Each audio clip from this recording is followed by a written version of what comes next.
अस्सलाम वालेकुम स्टूडेंट्स। बेटा आज हमने टॉपिक पर डिस्कस करना है, ये लॉन्ग क्वेश्चन में आता है। फॉरवर्ड बाइस PN junction and reverse bias PN junction दोनों इकट्ठे लॉन्ग क्वेश्चन में आते हैं। कल जो टॉपिक पढ़ा था शॉर्ट क्वेश्चन के हवाले से, तो फॉरवर्ड बाइस पीएन जंक्शन में एक्चुअली हमने डिस्कस ये करना है कि पीएन जंक्शन को बैटरी के साथ हम किस तरह कनेक्ट कर सकते हैं। उसके दो तरीके होते हैं, फॉरवर्ड बाइस और रिवर्स बाइस। इस टॉपिक में ये तीन मेन पॉइंट्स हैं। डेफिनेशन आनी चाहिए आपको, एक्सप्लेनेशन और फॉरवर्ड रेजिस्टेंस की डेफिनेशन पता होनी चाहिए। पीएन जंक्शन फॉरवर्ड बाइस से क्या मुराद है कि अगर आप पीएन जंक्शन को बैटरी के साथ ऐसे कनेक्ट करो कि पी टाइप रीजन बैटरी के पॉजिटिव टर्मिनल से कनेक्ट हो और एन टाइप रीजन बैटरी के नेगेटिव टर्मिनल से कनेक्ट है, तो ये जो हमारे पास पीएन जंक्शन है ये फॉरवर्ड बाइस कहलाएगा। या आप ये कह सकते हैं अगर P type region high potential पे है और N type region low potential पे है तो पीएन जंक्शन क्या कहलाता है, फॉरवर्ड बाइस। तो डेफिनेशन इसकी पहली फर्स्ट 4 लाइंस के अंदर लिखी हुई है, उसके साथ आपने ये डायग्राम बनानी है।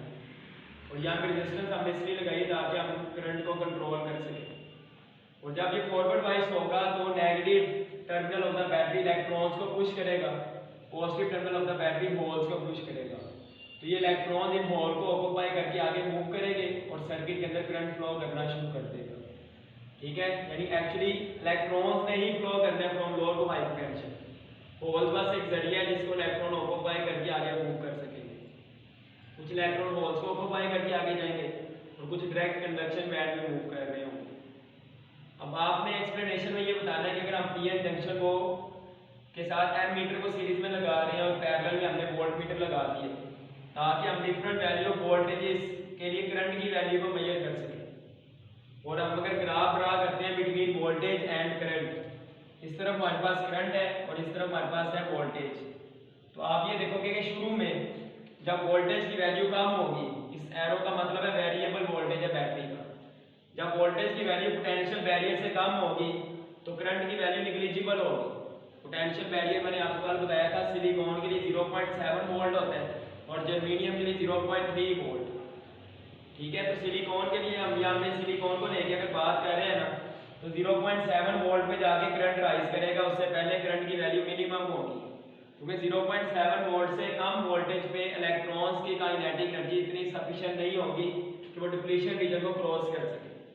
लेकिन 0.7 वोल्ट के बाद डिप्लीशन रीजन की ऑपोजिशन मिनिमम हो जाएगी, रेजिस्टेंस मिनिमम होगी और करंट क्या करना शुरू कर देगा, राइज करना शुरू कर देगा।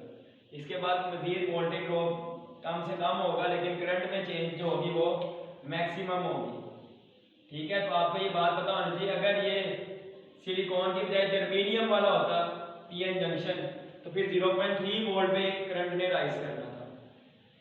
अब अगर हम यहाँ पे रेजिस्टेंस मेजर करना चाहते हैं फॉरवर्ड बायसिंग के दौरान जब वो कंडक्शन में है पीएन जंक्शन, तो आपने इस ग्राफ के ऊपर कोई से दो पॉइंट्स लेने, ये हमारे पास है उसके कॉरेस्पॉन्डिंग चेंज इन करंट और ये चेंज इन वोल्टेज है। हम जब चेंज इन वोल्टेज को चेंज इन करंट पे डिवाइड करेंगे तो हमें रेजिस्टेंस मिलेगी डिप्लीशन रीजन की जो फॉरवर्ड बायसिंग में ऑफर हो रही होगी, और इसको हम स्मॉल आर से इसलिए डिनोट कर रहे हैं क्योंकि इसकी वैल्यू फ्यू ओम्स होती है।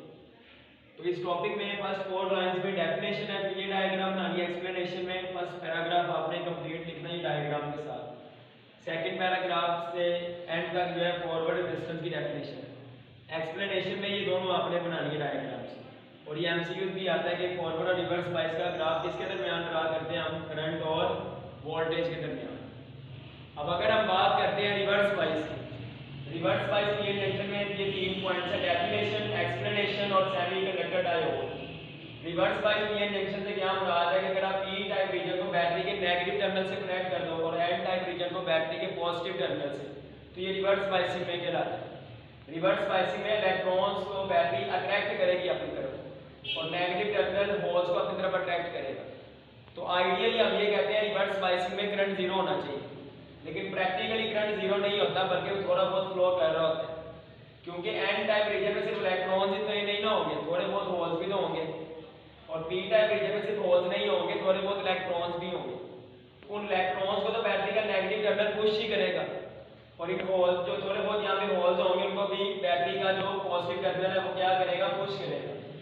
उनके लिए रिवर्स बाइसिंग भी जो होगी वो एज अ फॉरवर्ड बाइसिंग ही एक्ट करेगी। तो माइनॉरिटी चार्ज कैरियर्स के फ्लो करने की वजह से थोड़ा बहुत करंट यहाँ पे फ्लो करेगा, जिसे हम कहते हैं लीकेज करंट। फॉरवर्ड बाइसिंग में सारे का सारा करंट मेजॉरिटी चार्ज कैरियर की वजह से फ्लो करता है और रिवर्स बाइसिंग में माइनॉरिटी चार्ज कैरियर की वजह से करंट फ्लो करता है जिसकी वैल्यू माइक्रो एम्पियर में होती है। फॉरवर्ड बाइसिंग में फ्लो करने वाला करंट मिली एम्पियर में होता है और इसमें अगर हम साथ सीरीज में एमीटर लगाते हैं, वोल्ट मीटर पैरेलल में लगाते हैं और ग्राफ ड्रा करते हैं तो शुरू में आप देखें जो वोल्टेज की वैल्यू बढ़ रही है ना, करंट की वैल्यू कांस्टेंट रह रही है, रिवर्स लीकेज करंट जो माइक्रो एम्पियर में होता है। लेकिन एट वेरी हाई वोल्टेज अचानक करंट राइज करता है क्योंकि हाई वोल्टेज पे माइनॉरिटी चार्ज क्या है बहुत ज्यादा स्पीड के साथ डिप्लीशन रीजन को क्रॉस करेंगे और वो अपने रास्ते में आने वाले सिलिकॉन एटम्स के दरमियान कोवलेंट बॉन्ड्स को ब्रेक कर देंगे जिससे माइनॉरिटी चार्ज कैरियर्स की तादाद बढ़ जाएगी और रिवर्स लीकेज करंट की वैल्यू भी क्या कर जाएगी, इंक्रीज अचानक शूट कर देगी। इसे हम रिवर्स ब्रेकडाउन वोल्टेज भी कहते हैं। ठीक है, तो आपको ये बात पता होती है हाई वोल्टेज पे कोवलेंट बॉन्ड ब्रेक होने की वजह से माइनॉरिटी चार्ज कैरियर इतने ज्यादा हो जाते हैं कि हम फर्क नहीं कर पाते कौन पी टाइप रीजन है कौन एन टाइप। इसलिए हम ये कहते हैं कि जंक्शन ब्रेकडाउन हो गया और बहुत ज्यादा करंट फ्लो करने की वजह से हमारे पास जो है वो बर्न भी हो सकता है पीएन जंक्शन। अब आपको ये बात पता होनी चाहिए कि तकरीबन -25 वोल्ट पे जंक्शन ब्रेकडाउन होता है। इसकी वैल्यू आप वैसे याद रखना, लेकिन ये वेरिएबल है, चेंज हो सकती है। और एक बात आपको ये बात पता होनी चाहिए कि जो पीएन जंक्शन है इसका एक और नाम होता है सेमीकंडक्टर डायोड भी कहते हैं इसे। आने वाले टॉपिक्स में हम इसे सेमीकंडक्टर डायोड कहेंगे जिसमें ये एरो जो है ये पी टाइप रीजन को शो कर रहा है, इसे हम एनोड भी कहते हैं बाद में। और ये जो वर्टिकल लाइन है इसे हम कैथोड भी कहते हैं, ये एन टाइप रीजन को शो करता है। और एरो यहाँ पे करंट की डायरेक्शन बता रहे हैं फॉरवर्ड बाइसिंग। कौन सा करंट? कन्वेंशनल करंट जो होल्स की वजह से फ्लो करता है। एरो यहाँ पे करंट की डायरेक्शन बता रहा है फॉरवर्ड बाइसिंग, सॉरी ठीक है। रिवर्स बाइसिंग में होल्स किधर जा रहे हैं? एन से पी टाइप की तरफ, यानी कि एरो के ऑपोजिट, इसलिए हम उसे रिवर्स बाइस कहते हैं। फॉरवर्ड बाइसिंग को हम लोग फॉरवर्ड बाइस इसलिए कहते हैं क्योंकि उसमें करंट की डायरेक्शन एरो की डायरेक्शन में होती है। ये सेमीकंडक्टर डायोड का सिंबल है। फॉरवर्ड बाइसिंग में पीएन जंक्शन की रेजिस्टेंस वेरी लो होती है, करंट मैक्सिमम होता है। रिवर्स बाइसिंग में पीएन जंक्शन की रेजिस्टेंस वेरी हाई होती है लेकिन करंट क्या होता है? मिनिमम।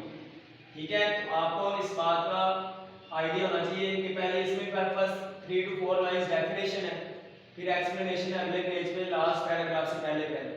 ये दोनों डायग्राम एक्सप्लेनेशन में ही आएंगे और एंड के जो पैराग्राफ है वो सेमीकंडक्टर डायोड के बारे में आपको बताने ये डायग्राम बनाते हैं।